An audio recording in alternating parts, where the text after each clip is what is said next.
Welcome to Plant a Garden TV. What's up, guys? What's up, guys?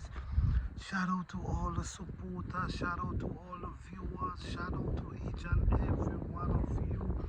This is Garden Season 2023. Let's go. All right, guys. So let's talk about becoming a gardener. All right, or a master gardener. Okay, to become a master gardener, one must be entwined with nature. You got to understand how nature works and how nature operates. Sometimes we take it upon our own self and believe that we could go against nature, and we can't go against nature because we will always lose every time we try to come up against nature. To be a master gardener, you have to understand that nature provide everything. Nature provide everything already. It's there. We just got to find them and apply them. All right. So now you understand that in order for you to become a master gardener, you have to be entwined with nature and understand how nature works and the value nature add to your garden. All right, so we understand that, so we let nature do its job.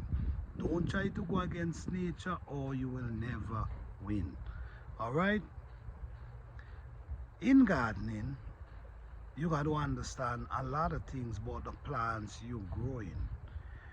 You cannot be growing plants year upon year and have no idea what's best for the plant or what the plants love or what they don't like. It's your job to figure out what these plants like and give them what they need and what they desire. If you're growing food and your plants love hot sun, you're supposed to know that. If you're growing it for years, you're supposed to know where this plant does best. Do it do better in the heat or it do better in a cool shade?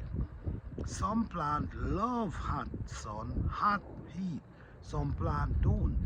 So it is your job to do your experiment and your research to figure out which plant love heat. So some people will just plant and just water them and just let them grow, while others will go to the depth of understanding the size of their roots, the depth that their roots go, so you know how to deal with this plant. Some plants have bigger roots, some plants have small roots. You need to know that so you know how to operate with this plant. Because at the end of the day, we looking for production in our garden. We're trying to get the most out of our plant. So it's always the best thing for you to do is to make sure you study your plant, know what your plant like, and you pay attention to what your plant desire, and you give it to the plant. All right, so now we cover that as well. Let's go back to the manure, the compost, what your soil, whatever. Soil is one of the most important thing in your garden. It's very important. If you have patience and you allow nature to build your soil, you will be creating a master, a super soil. All right, because you're allowing nature to actually take the time out and break down everything for you. Some people love to add different things. Some people say they add worms, some people say they add meat, some people say they add fish, some people say they add all different type of things to their compost. But what I have learned over the years, because I've been doing garden for a long time, and what I have learned over the years, I realized that you ain't got to add anything in your compost. All you got to do, heap up your pile and just leave it right there, and nature will add everything you need to break down that. So now nature gonna add the worms, nature gonna add the bugs that need in that compost to break it down. A lot of times we add a lot of things to our soil, to our compost, and instead of it help our soil, it add a lot of bacteria that, yes, a lot of things we add to our soil. We introduce a lot of insect to our soil that I'm not even sure if they good for our soil, because sometimes we introduce insect and parasite, and what they do, they cut down our plant. They start eating the root of our plant. So what we do, we try to stay away from adding for anything different than what nature provide in our compost pile or in our garden. Rotten tree trunk and leaf is an amazing thing to work on for your compost. But if you have access to them, put them in a little heap and just let nature break it down for you.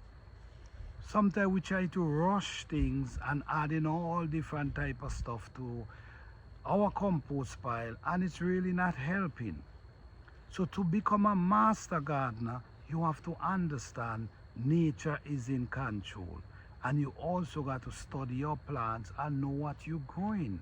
Study what your plants like, if they like heat or if they like cool shade, because at the end of the day you're looking for production. All right, so remember, to become a master gardener, you have to become one with nature. All right, because we only grow natural product. We're not using any fertilizer or anything, because at the end of the day we're trying to save the bees, the butterfly, and the earthworms. To become a master gardener, you will understand that. That will automatically click. All right, thank you guys for watching. Peace, love, and blessing. Happy gardening, guys. All right.